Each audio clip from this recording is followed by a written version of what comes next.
Hello students, class 9th के math के lecture में आपका स्वागत है। आज हम एक्सरसाइज 4.4 लेकर आपके सामने प्रस्तुत हुए हैं।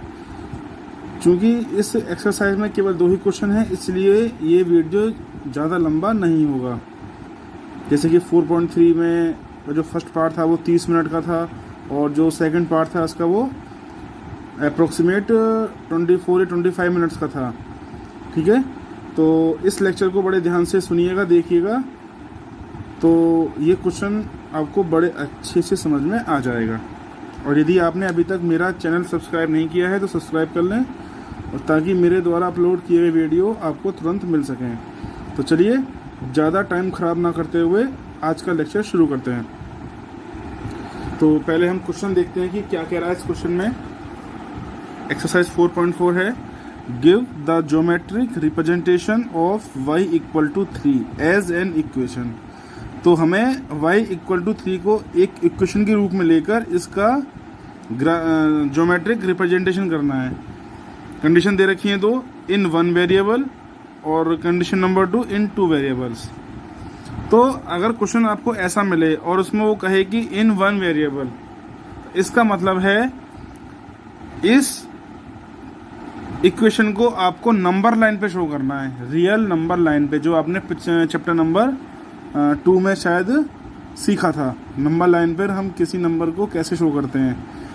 और इन 2 वेरिएबल्स, तो इसका मतलब आपको यहाँ पर x एक्सिस और y एक्सिस का यूज़ करना है इस इक्वेशन को सॉल्व करने के लिए। ठीक है, तो इन 2 वेरिएबल्स का मतलब है इस इक्वेशन को पहले हम 2 वेरिएबल्स में लेकर आएंगे और फिर इस ग्राफ को ड्रॉ करेंगे। तो अभी फ़िलहाल तो यहाँ पर सिंगल वेरिएबल है। ठीक है, तो इसका मतलब ये हुआ कि इस y इक्वल टू 3 को हमें नंबर लाइन पे शो करना है। चलिए, तो इसको हम पहले लिख लेते हैं। तो क्वेश्चन नंबर 1 का first part, y equal to 3 हमको दिया हुआ है। ठीक है, तो हमें इसको सिंगल वेरिएबल में शो करना है। तो उसके लिए कुछ नहीं करना, एक नंबर लाइन शो करनी है, नंबर लाइन ड्रॉ करनी है पहले। तो नंबर लाइन कुछ नहीं है, एक सिंपल सी हॉरिजॉन्टल लाइन होगी। बीच में हम कोई पॉइंट मार्क कर लेंगे, इसको हम नाम देंगे 0, और 0 के राइट साइड पर सारी वैल्यू पॉजिटिव होंगी और 0 के लेफ्ट साइड में सारी वैल्यू नेगेटिव होंगी। तो इक्वल डिस्टेंस पर हम मार्क कर लेंगे।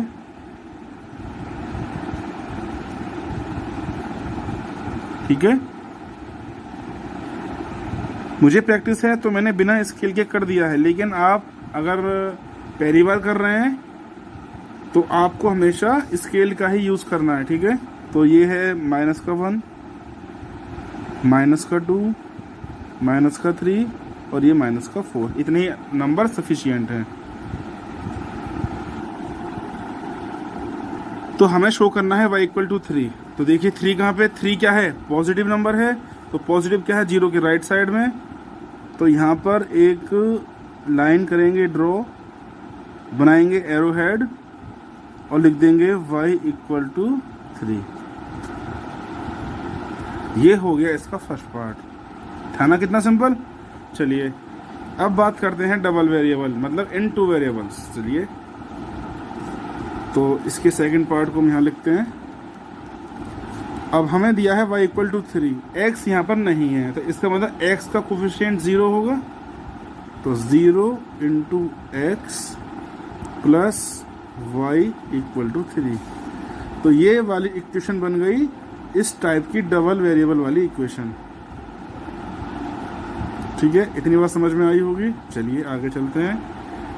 अब जब हमारे पास 2 वेरिएबल होते हैं तो हम टेबल बनाते हैं। चलिए, ये काम भी हम कर लेते हैं।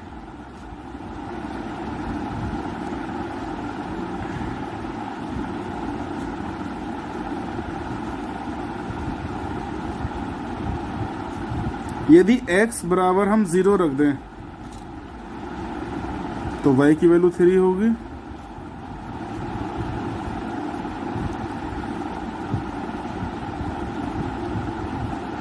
अब x की वैल्यू में 3 रखता हूं,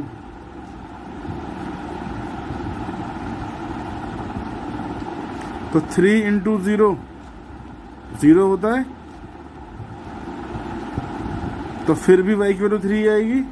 तो x बराबर में 3 लिया, तो 3 की मल्टीप्लाई 0 में करेंगे तो 0 ही बचा। चलिए कन्फ्यूजन हो रहा है तो मैं इसको ऐसे लिख देता हूँ, y equal to 3 minus 0 into x. अब मैंने x की वैल्यू 0 रखी, रख दी, तो 0 इंटू 0 0 ही होता है, तो y की वैल्यू 3 आ गई। अब मैंने x की वैल्यू 2 रखी,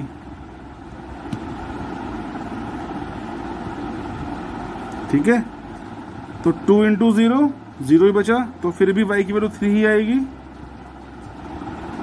तो ये वैल्यू सेम क्यों आ रही है? क्योंकि यहाँ पर x का कोफिशिएंट 0 है।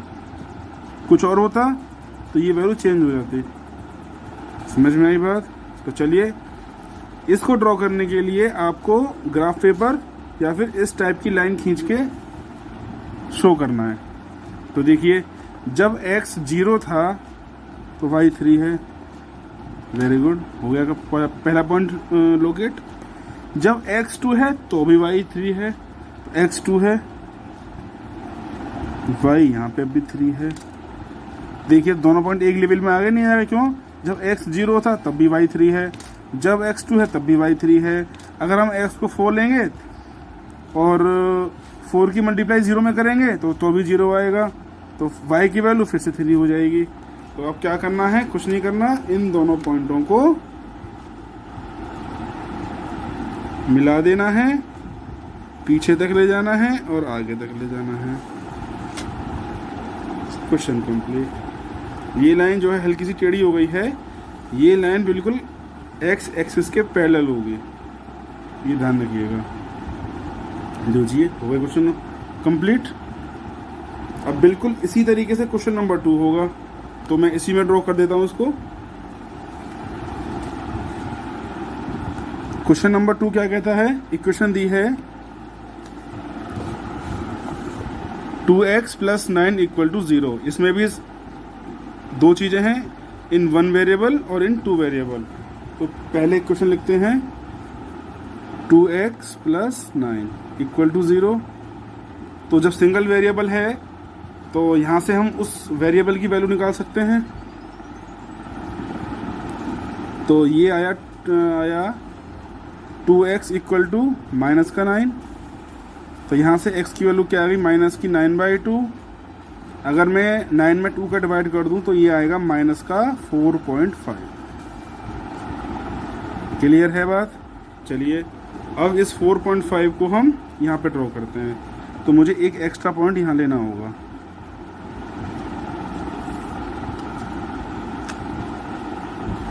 ठीक है, चलिए आपको अलग अलग लाइन ड्रॉ करनी है, लेक्चर लंबा ना हो, इसलिए मैं इस क्वेश्चन को इसी लाइन पे ड्रॉ कर रहा हूँ। ठीक है, माइनस का 4.5, तो इसका मतलब क्या हुआ? माइनस का 4 तो पूरा रहेगा, प्लस में माइनस का 0.5 आधा और जोड़ देंगे 4 से। तो देखिए पूरा 4 यहाँ पे हो गया, माइनस का 4। देखिए क्या चाहिए मुझे? 0.5 और चाहिए माइनस का। तो माइनस का 4.5 क्या होगा? 4 और 5 के बीच में होगा ये। तो ये हो गया x is equal to minus का 9/2। क्लियर हो गया होगा? चलिए अब मुझे इसको शो करना है 2 वेरिएबल्स की फॉर्म में। ठीक है, तो मैं इसको यहाँ पर सॉल्व कर देता हूँ। तो क्या दे रखी थी इक्वेशन? y नहीं है इसमें, तो 2x plus 0 into y plus 9 equal to 0, 2x plus 0 into y equal to minus का 9। ठीक है, तो 2x इक्वल टू माइनस का 9 माइनस 0 इंटू वाई। चलिए अब एक टेबल बना लेते हैं यहाँ पे।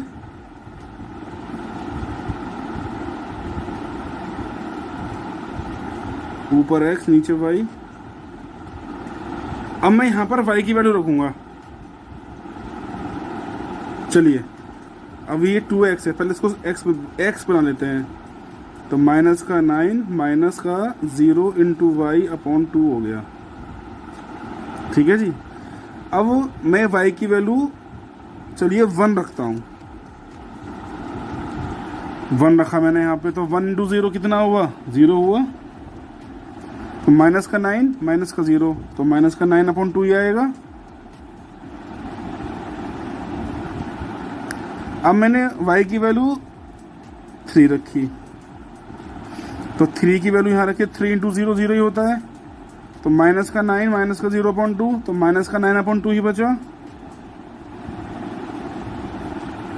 अब आप कुछ और वैल्यू रखेंगे y की, तब भी ये x की वैल्यू माइनस की 9/2 ही आएगी। 2 क्यों है? ये अपॉन की वजह से 2 आ रहा है। ये 2 नहीं होता तो खाली माइनस का 9 माइनस का 9 हो जाता।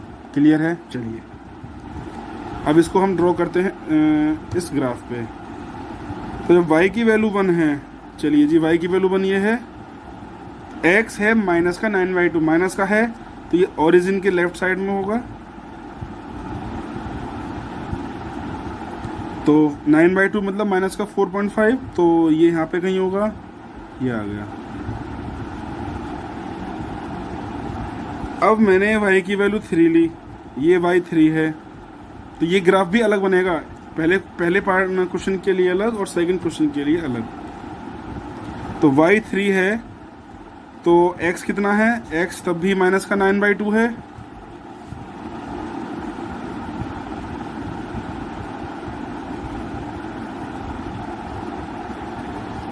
अब इन दोनों पॉइंटों को हम ज्वाइन कर देंगे।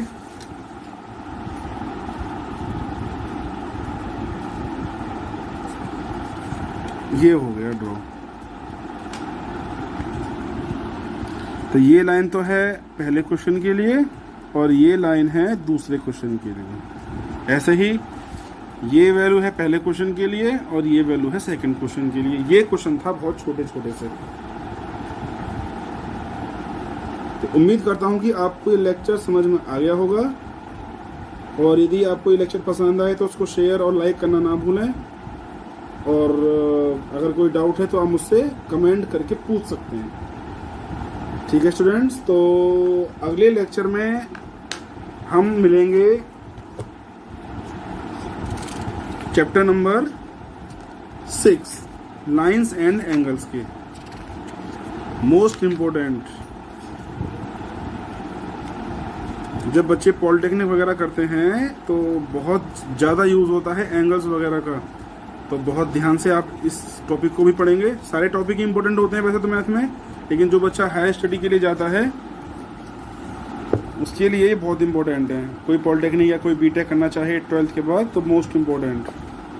तो ये हम पढ़ेंगे नेक्स्ट लेक्चर में। Till then good bye.